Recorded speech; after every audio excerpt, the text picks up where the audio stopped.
Vikramshila IAS coaching institute 14 बीघा ऋषिकेश। भारतीय इतिहास कर रहे थे हम लोग, मौर्य पर थे। आज हमने करना है मौर्यकालीन आर्थिक व्यवस्था, important UPSC point of view से भी और उत्तराखंड पब्लिक सर्विस कमीशन द्वारा जो पेपर कराए जाएंगे उसके लिए भी इंपॉर्टेंट। ठीक है, तो आर्थिक व्यवस्था कैसी थी भाई? मौर्य काल में पहली बार राजस्व प्रणाली की रूपरेखा तैयार की गई। राजस्व प्रणाली की रूपरेखा, राजस्व बोलते हैं रेवेन्यू को, राजस्व प्रणाली की रूपरेखा तैयार की गई। इसका उल्लेख कौटिल्य के अर्थशास्त्र में मिलता है। राज्य अपने पूर्ण आधिपत्य वाले उद्योगों का संचालन भी स्वयं करता था। जैसे खान, खान पर किसका अधिकार था? माइंस पर किसका अधिकार था? आंसर राज्य का था। नमक पर किसका अधिकार था? राज्य का था। अस्त्र शस्त्र के व्यवसाय पर किसका अधिकार था? राज्य का। जंगल पर किसका अधिकार था? राज्य का, है ना। ये सब राज्य की संपत्ति होती थी।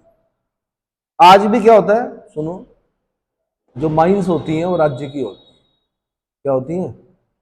माना पता चला कि आपके फील्ड में लिथियम के भंडार हैं, फिर वो आपके नहीं है, किसके हैं?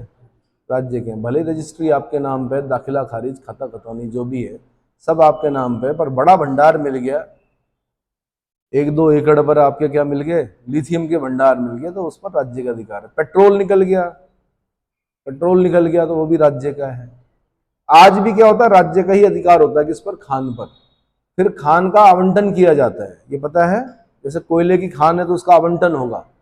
कोल आवंटन घोटाला हुआ था एक पिछले यूपीए सरकार में। नमक पर किसका अधिकार है? राज्य का अधिकार है। अस्त्र शस्त्र पर किसका? ऑर्डिनेंस फैक्ट्री किसकी है? राज्य की है।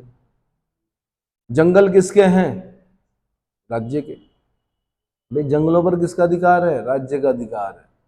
इसीलिए कितना तैयारी करनी पड़ती है उन्हें। देखो, एक IFOS का पेपर कराते हैं, इंडियन फॉरेस्ट सर्विस, DFO बनाते हैं, उसको भेजते हैं। ठीक है, चीफ कंजर्वेटर होता है, उसको भेजते हैं। फॉरेस्ट रेंजर को भेजते हैं। ग्रुप C की लेवल पर पेपर होते हैं फॉरेस्ट के, क्या बोलते हैं उनको? वन आरक्षी। वन आरक्षी कितने सारे लोग लगा रखे हैं, किसके हैं वो? जंगल, राज्य के, है ना। और जब जंगलों में आग लगती है तो राज्य अपना पूरा सिस्टम झोंक देता है, क्या करने के लिए? उस आग को, वनाग्नि को बुझाने के लिए, है ना। बुझ गई? नहीं बुझी। तो खान, नमक, अस्त्र शस्त्र के व्यवसाय, जंगल, ये सब राज्य की संपत्ति होती है। 2 प्रकार के होते थे वन जो थे, हस्ती वन और द्रव्य वन। हस्ती वन और द्रव्य वन। राज्य की अर्थव्यवस्था कृषि, पशुपालन और वाणिज्य पर आधारित। ये 3 चीजें याद रखनी है आपने। नंबर 1 कृषि, नंबर 2 पशुपालन और नंबर 3 वाणिज्य पर आधारित थी, जिन्हें सम्मिलित रूप से वार्ता कहा जाता था। एक वर्ड सुना था आपने, वार्ता शस्त्रोपजीवी, क्या पढ़ा था? वार्ता बोलते हैं कृषि वाला, जो कृषि पशुपालन वाणिज्य, तो इसको क्या बोल रहे हैं? वार्ता। एक होगा शस्त्रोपजीवी, जो शस्त्र के सहारे अपनी जीविका को, आजीविका को चलाते हैं, उनको क्या बोलते हैं? शस्त्रोपजीवी। ठीक है। कौटिल्य ने अर्थशास्त्र में कृष्ट यानी जुती हुई भूमि, अकृष्ट यानी बिना जुती हुई भूमि, स्थल यानी ऊंची भूमि आदि अनेक प्रकार की भूमियों का वर्णन किया है। अदेव मात्रक भूमि वह भूमि होती थी जिस पर बिना वर्षा के भी अच्छी खेती हो जाती थी। ये क्वेश्चन उत्तर प्रदेश वालों ने इतनी बार पूछा यूपी पीसीएस में कि बिना वर्षा के जिसमें खेती हो जाती थी, अच्छी खेती, उसको क्या कहते थे? आंसर अदेव मात्रक। क्या बोलते थे? अब सब बच्चों ने रट लिया, बिना वर्षा के जहां अच्छी खेती होती थी उसको क्या बोलते थे? अदेव मात्रक। फिर पूछा मौर्य काल में ऐसी भूमि जिसमें सिंचाई की सुविधा थी उसको क्या बोलते थे? आंसर उसको भी अदेव मात्रक बोलते थे। कॉमन सेंस लगाना था कि बिना वर्षा के अच्छी खेती हो ही नहीं सकती। इसका मतलब क्या है? उस खेतों में सिंचाई की व्यवस्था है, क्या है? अरे यार, बिना वर्षा के अच्छी खेती हो सकती है? रटने वालों ने भी रटा खा ली कि बिना वर्षा के, जहां जिस भूमि पर बिना वर्षा के अच्छी खेती हो जाए तो उसको क्या बोलते थे? आंसर अदेव मात्रक। लेकिन ये नहीं सोचा कि बिना वर्षा के अच्छी खेती हो सकती है? नहीं हो सकती। नागफनी के कांटे उग सकते हैं, खेती नहीं हो सकती। ठीक है। बल्कि नागफनी को भी वर्ष में 5-10 सेंटीमीटर बारिश चाहिए होगी। क्या चाहिए होगी? थोड़ा बहुत पानी उसको भी चाहिए। बबूल को भी चाहिए पानी। इसका मतलब इरिगेशन, यानी उसमें क्या थी, सिंचाई की व्यवस्था थी। मौर्यकालीन ऐसी भूमि जिसमें सिंचाई की व्यवस्था थी उसको भी क्या बोलते थे, अदेव मात्रा। क्लियर हो गया, यहां से क्वेश्चन बना एक। तो अगला, राज्य के भूमि की व्यवस्था करने वाला प्रधान अधिकारी क्या कहलाता, सीताध्यक्ष। मैंने बताया था सीता राज्य की भूमि, जबकि हमने वैदिक उत्तर वैदिक काल में पढ़ा हल से बनी हुई लकीर को क्या बोलते थे, सीता। अब हम पढ़ रहे हैं कि राज्य की भूमि को क्या बोल रहे हैं, सीता। राज्य की आय का प्रमुख स्रोत क्या था, भूमि कर था। यह सिद्धांततः उपज का 1/6 होता था। फिर पूछेगा मौर्यकालीन जो कर था वो कितना, भूमि कर कितना था, लैंड टैक्स 1/6, 1/6, कितना परसेंट हो गया। अरे 100/6 कर दो, 1/6 गुणा 100 कितना हो गया, 16 सही, 2/3, 2 अरे 4/6 होगा ना, कटेगा ना फिर, 2 दूनी 4, 2 3 6। भूमि दो प्रकार की, भूमि कर दो प्रकार का होता था, एक सेतु कर, एक वन कर।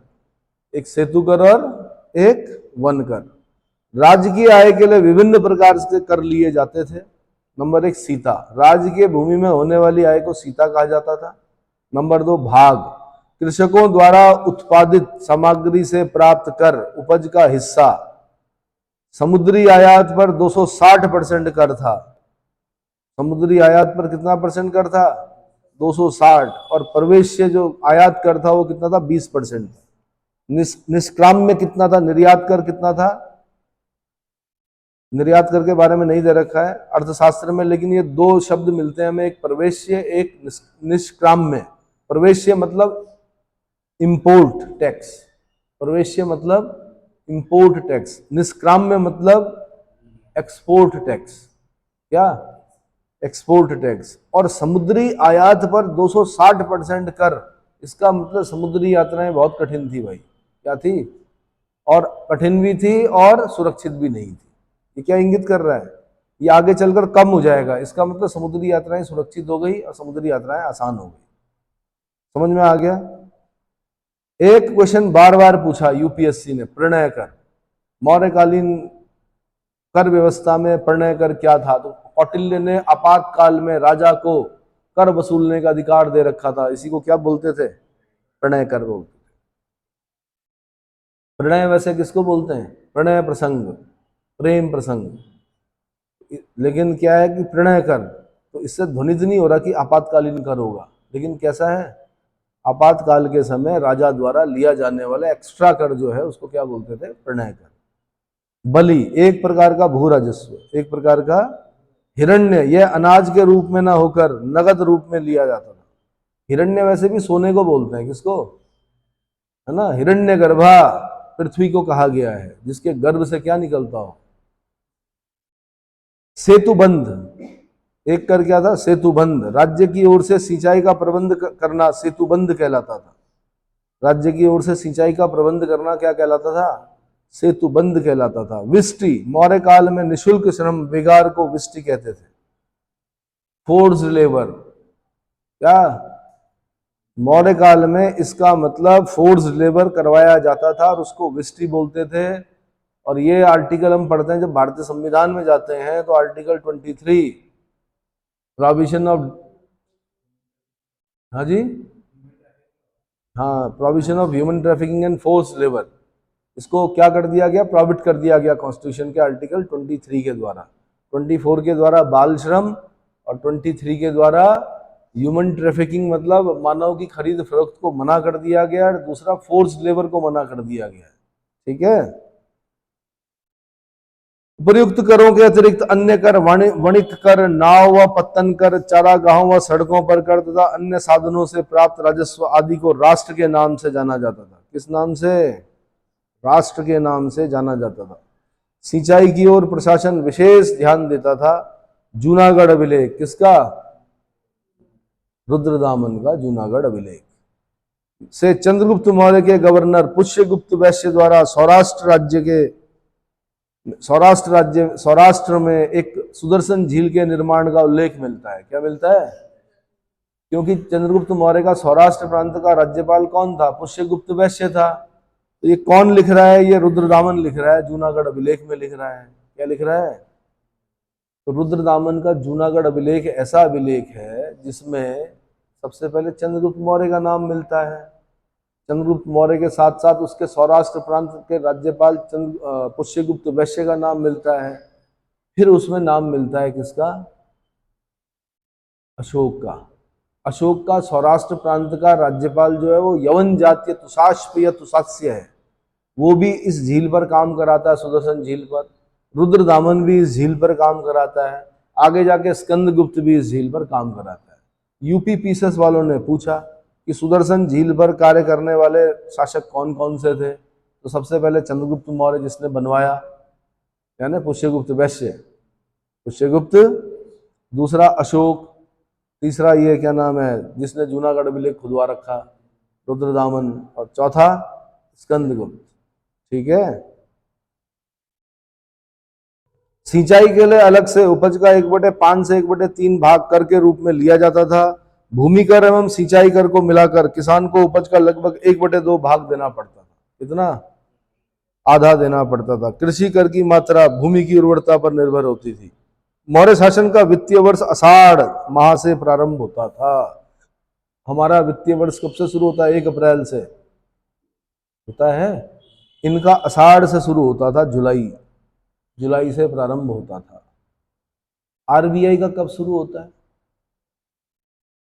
आरबीआई का जो वर्ष शुरू होता है वो कहां से शुरू होता है? रिजर्व बैंक ऑफ इंडिया का। चेक करो।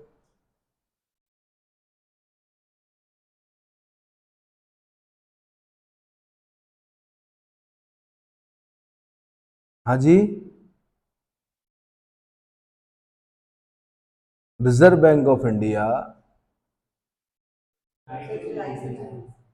कब? 1 जुलाई से 30 जून। अनएक्सपेक्टेड है ना? कई चीजें आएंगी अभी।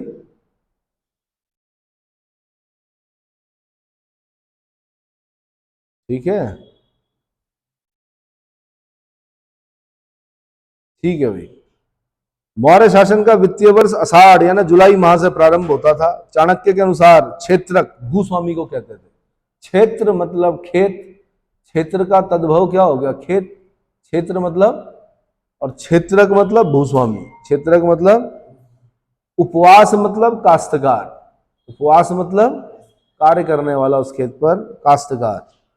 स्वाम्य मतलब, स्वाम्य से भूमि पर व्यक्ति का अधिकार सिद्ध हो जाता है और उसे उसके क्रय विक्रय का अधिकार मिल जाता है। नियार्कस ने कुछ जातियों द्वारा सामूहिक खेती किए जाने का भी उल्लेख किया है। ये नियार्कस वही है जो लिखता है कि भारतीय कपड़े पर लेखन कार्य करते हैं। मेगस्थनीज अपनी इंडिका में लिखता है कि भारतीय लेखन कार्य से अनभिज्ञ हैं, क्या है, लेकिन नियार्कस कहता है भारतीय कपड़े पर लेखन कार्य करते हैं। मेगस्थनीज ने 2-3 चीजें गलत बता रखी हैं। एक तो उसने यही कहा कि भारतीय लेखन कला से अनभिज्ञ हैं। दूसरा वो बोलता है कि भारत में दास प्रथा नहीं है, जबकि भारत में दास प्रथा थी। तीसरा वो बोलता है कि भारत में 7 जातियां हैं जबकि 4 वर्ण थे यहाँ पर। तो ऐसे कई उल्लेख जो हैं किसके? मेगस्थनीज के, वो गलत है। क्या है?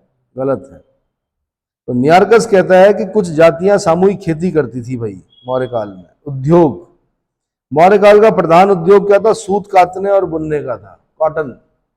पहले से ही हमारे यहाँ क्या है? सूती वस्त्र उद्योग। कारखानों में बनी वस्तुएं पण्याध्यक्ष के नियंत्रण में बाजारों में बेची जाती थी। अर्थशास्त्र के अनुसार ब्याज दर कितनी थी? 15% थी। कितनी थी भाई? 15%, है ना? अभी कितनी है? पर्सनल लोन लेने जाओ बैंक में, कितना मिलेगा? 16%, 14%, 15%, 16, ऐसी तो होगा। जब आपको बैंक देगा तो उस समय कितना देगा? 3%। रो के देगा 4%। ज्यादा पोस्ट ऑफिस दे देगा आपको। कितना परसेंट देता पोस्ट ऑफिस? लेकिन जब आप लेने जाओगे तब आपको बोलेगा 16%, 15%, 14%, 13%, ऐसे तो बोलता है। सबसे बड़ा व्यवसायी कौन? बैंक, है ना? साहूकार कौन? बैंक। व्यापारी श्रेणियों में संगठित होते थे। इनका मुखिया श्रेष्ठिन कहलाता था। क्या कहलाता था? यही लोग आज सेठी कहलाते हैं, कास्ट बन गई श्रेष्ठिन। व्यापारी श्रेणियों का प्रधान क्या कहलाता था? श्रेष्ठिन कहलाता था। पता नहीं कितनी बार प्रश्न बन चुका है। लक्षणाध्यक्ष मुद्रा जारी करता था। लोग स्वयं सिक्का बनाने बनाते थे तो उसे राज्य को ब्याज, रुपिका और परीक्षण के रूप में देना पड़ता था। जैसे सोना है घर में तो आपने सिक्के डलवा दिए उसके, जैसे गहने हैं तो उसके सिक्के बनवा दिए, सिक्के बनवा दिए तो उसके लिए आपको लक्षणाध्यक्ष को क्या देना पड़ेगा, रुपिका और परीक्षण। क्या देना पड़ेगा, रुपिका और परीक्षण देना पड़ेगा। मिंट जो टकसालें जो होती थी वो सरकारी होती थी, वहां पर जाकर आप सिक्का ढलवा सकते थे। कौटिल्य के अर्थशास्त्र में मौर्यकालीन मुद्राओं के नाम दिए गए हैं। तारसापण, पण या धरण चांदी का बना होता था। जैसे आपने सुना था भी थोड़ी देर पहले 48,000 पण, किसी किसी को 48,000 पण भी तनख्वाह मिलती थी। तनख्वाह मतलब सैलरी, तन मतलब शरीर, ख्वाह उसको क्या करने के लिए, और क्या क्या बोलते हैं, वेतन, तन, है ना। सुवर्ण होता था, सोने का बना होता था। किसका बना होता था, सोने का बना होता था। माशक ये तांबे का सिक्का था। माशक क्या था, तांबे का सिक्का था। कांकणी जो था वो तांबे का बना होता था, छोटा सिक्का था। अब होता क्या है, मैंने बताया नहीं आपको कि मौर्य हमने इतना पढ़ लिया तब जाके एक क्वेश्चन बना, कांकणी क्या था या कांकणी किस धातु का बना होता था। खाली इतना बताना आपने, सोना, चांदी, तांबा, कांसा। आपने बोला तांबा, क्या बोलना है, तांबे का छोटा सिक्का। भाई इतना ही पूछा। आपने कहा यार वो तो पूछा ही नहीं, मैंने तो 6 समितियां याद की थी। जन्म मरण का पंजीकरण वो तो पूछा ही नहीं उन्होंने। चंद्रगुप्त मौर्य का कार्यकाल कहां से कहां तक। मैं तो ये भी पढ़ के गया था कि राजकीलम खेल खेल रहा था जब चाणक्य ने पहली बार उसको देखा। वही वो किस्मत होती है कि आपसे क्या पूछा जाएगा वो आप तय नहीं करेंगे। आपका काम है क्या, याद करना, और उनका काम है क्या, आपको ये बताना है कि अभी और पढ़ के आओ, जाओ। ठीक है। कांकणी यह भी तांबे का बना होता था, छोटे सिक्के। मुद्राओं का परीक्षण करने वाला अधिकारी रूप दर्शक कहा जाता था। ये उत्तराखंड पीछे से क्वेश्चन है। क्या, मुद्राओं का परीक्षण करने वाला अधिकारी क्या कहलाता था, रूप दर्शक। जब मैं ये कह रहा हूं कि उत्तराखंड का क्वेश्चन है तो ये मान के चलना कि मैं जब से उत्तराखंड बना है तब से बोल रहा हूं, और हो सकता है वो क्वेश्चन आपके सब्जेक्ट में बना हो। पहले सब्जेक्ट होते थे, क्या होते थे, पहले एक सब्जेक्ट लेना होता था फ्री में। तो माना इतिहास आपने ले लिया तो वहां पर एक क्वेश्चन बन गया कि मुद्राओं का परीक्षण करने वाले अधिकारी क्या कहलाता था, आंसर रूप दर्शक कहलाता था। मौर्य काल तक आते आते व्यापार व्यवसाय में नियमित सिक्कों का प्रचलन हो चुका था। सिक्के सोने, चांदी एवं तांबे के बने होते थे। राज्य के शीर्षस्थ अधिकारी को 48,000 पण, जबकि सबसे निम्न अधिकारी को 60 पण वेतन मिलता था। इन्होंने रेशियो पूछा, उत्तर प्रदेश वालों ने, उत्तराखंड वालों ने कहा कि सबसे ज्यादा और सबसे कम वेतन भोगी जो था उनमें कितने का रेशियो था। तो काट लो, 0 से 0 कटा, 6 8 जा 48, 6 8 जा यानी 800:1 का। कितना अंतर था, कितना डिफरेंस था, इतना ही हो रहा है। 8 6 जा 48 होता है, नहीं होता। 800:1 यानी शीर्षस्थ अधिकारी जो है वो 800 गुना वेतन प्राप्त कर रहा है, जो कि नीचे वाला अधिकारी है वो 60 ही पण कर रहा है। ठीक है। पण जो था वो 3/4 तोले के बराबर चांदी का सिक्का था। मयूर, पर्वत और अर्धचंद्र की छाप वाली आहत रजत मुद्राएं मौर्य साम्राज्य की मान्य मुद्राएं थी। ये क्वेश्चन यूपीएससी पूछता है ऐसे कि जो आहत सिक्का मिला है या पंचमार्क कॉइन मिला है मौर्यकालीन। आहत सिक्का मतलब पंचमार्क कॉइन, चांदी का पंचमार्क कॉइन मिला, उसमें कौन कौन से चिन्ह मिले हैं, तो मयूर मिला है, पर्वत मिला है, अर्धचंद्र मिला है। ये यूपीएससी पूछ चुकी है ऐसा। क्या पूछ चुकी है कि कौन कौन से चिन्ह मिले हैं, तो मैंने बता दिया, मोर मिला है, पर्वत मिला है, अर्धचंद्र मिला है। क्लियर हो गया।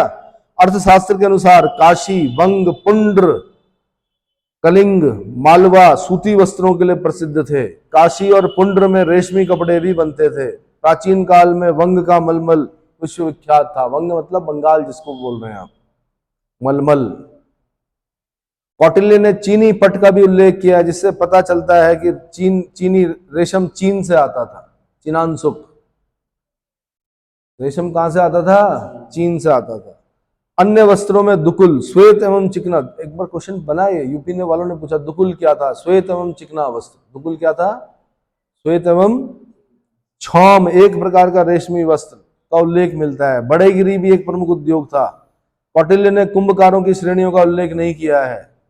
कुंभकारों की श्रेणियों का उल्लेख नहीं किया है। उद्योग धंधों की संस्थाओं को श्रेणी यानी गिल्ड कहा जाता था। क्या कहते थे? उद्योग धंधों की संस्थाओं को श्रेणी या गिल्ड्स कहा जाता था। जातक ग्रंथों में 18 प्रकार की श्रेणियों का उल्लेख मिलता है। श्रेणी न्यायालय का प्रधान महाश्रेष्ठिन कहा जाता था। श्रेणी न्यायालय का प्रधान क्या कहलाता था? महाश्रेष्ठिन कहलाता था। क्लियर हो गया? अब पढ़ रहे हैं हम व्यापार के बारे में। तो मौर्य काल में व्यापार जल एवं स्थल दोनों मार्गों से होता था। जल एवं स्थल दोनों मार्गों से होता था। आंतरिक एवं वैदेशिक व्यापार उन्नत अवस्था में था। मेगस्थनीज ने एग्रोनोमोई नामक मार्ग निर्माण अधिकारी का उल्लेख किया है, जो मार्गों की देखभाल के साथ 10 स्टेडिया यानी दूरी मापने की इकाई थी स्टेडिया, 10 स्टेडिया की दूरी में एक स्तंभ स्थापित करवाता था। क्या करवाता था? हर 10 स्टेडिया पर एक स्तंभ स्थापित करवाता था। कौन? एग्रोनोमोई, जो कि क्या था? जिलाधिकारी भी था और मार्ग निर्माण अधिकारी भी था। इसी समय भारत का बाह्य व्यापार रोम, सीरिया, फारस, मिस्र तथा अन्य पश्चिमी देशों के साथ होता था। यह व्यापार पश्चिमी भारत में भृगुकच्छ तथा पूर्वी भारत में ताम्रलिप्ति से बंदरगाहों से किया जाता था। बड़ा इंपॉर्टेंट भाई, भृगुकच्छ को बेरी गाजा कहा है। भड़ौच जो जगह पड़ती है गुजरात में, उसी को भृगुकच्छ कहते थे पहले। क्या बोलते थे? यूनानियों ने उसके लिए बेरी गाजा शब्द का प्रयोग किया है। क्या किया है? और जो ताम्रलिप्ति था वो आपका बंगाल वाली साइड में बंदरगाह था। भृगुकच्छ कहाँ हो गया? गुजरात वाली साइड में। ताम्रलिप्ति कहाँ हो गया? ताम्रलिप्ति कहाँ हो गया? बंगाल वाली साइड। क्लियर हो गया? तो ये 2 बंदरगाह थे भाई मौर्यकालीन। आंतरिक व्यापार के प्रमुख केंद्र तक्षशिला, काशी, उज्जैन, कौशाम्बी, पाटलिपुत्र और तोसली। आंतरिक व्यापार के जो केंद्र थे तक्षशिला, काशी, उज्जैन, कौशाम्बी, पाटलिपुत्र और तोसली। व्यापारिक जहाजों का निर्माण इस काल का प्रमुख उद्योग था। व्यापारिक जहाजों का निर्माण इस काल का प्रमुख उद्योग था। व्यापारिक मार्ग, जो पहला व्यापारिक मार्ग था वो बंगाल के समुद्र तट पर स्थित ताम्रलिप्ति नामक बंदरगाह से पश्चिमोत्तर भारत में पुष्कलावती तक जाता था। उत्तरापथ। कौन सा? पुष्कलावती। आधुनिक नाम चारसड्डा, चारशद। पाकिस्तान में पड़ता है। यूपीएससी में क्वेश्चन पूछा गया कि पुष्कलावती का आधुनिक नाम क्या है? चारसद या चारसड्डा। हाँ, पाकिस्तान में। समझ में आया? ठीक है। उत्तरापथ। दूसरा मार्ग पश्चिम में पाटल से पूर्व में कौशाम्बी के समीप उत्तरापथ मार्ग से मिलता था। तीसरा मार्ग दक्षिण में प्रतिष्ठानपुर से उत्तर में श्रावस्ती तक आता था। ये मार्ग वाले जो क्वेश्चन पूछेगा वो यूपीएससी पूछता है। चौथा मार्ग, यह मार्ग भृगुकच्छ से मथुरा तक जाता था, जिसके मार्ग में उज्जैन ही पड़ता था। क्या पड़ता था? उज्जैन, महाकालेश्वर टेम्पल, क्षिप्रा नदी के किनारे। क्लियर हो गया? कौटिल्य ने दक्षिणी मार्ग श्रावस्ती से प्रतिष्ठान जो था वो गोदावरी नदी के तट पर था, को अधिक लाभदायक बताया है, क्योंकि दक्षिण से बहुमूल्य व्यापार की वस्तुएं जैसे मुक्ता, मणि, हीरे, सोना, शंख इत्यादि इन्हीं मार्गों से आते थे। तीसरा मार्ग। मौर्य काल में पूर्वी तट पर ताम्रलिप्ति और पश्चिमी तट पर भृगुकच्छ तथा सोपारा अत्यंत महत्वपूर्ण बंदरगाह थे। पश्चिमी तट पर कौन? अरे भृगुकच्छ पहले, भड़ौच, बेरी गाजा, और दूसरा कौन? सोपारा।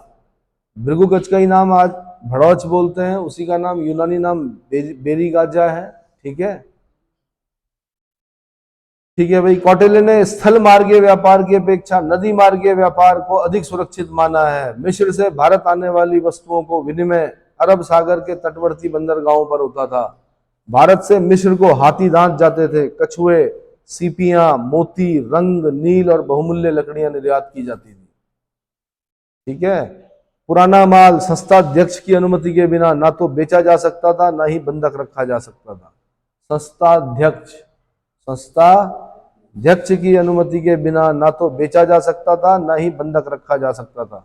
अंतर्देशीय व्यापार गाड़ियों तथा सार्थवाहों के माध्यम से किया जाता था। स्ट्रैबो ने लिखा है कि मौर्य काल में जलयान निर्माण पर राज्य का एकाधिकार था। जलयान निर्माण पर राज्य का एकाधिकार था। ये कौन लिखता है? स्ट्रैबो लिखता है। भारत के साथ बैक्ट्रियाई व्यापार को सुसाध्य बनाने के लिए एंटियोकस फर्स्ट ने, किसने?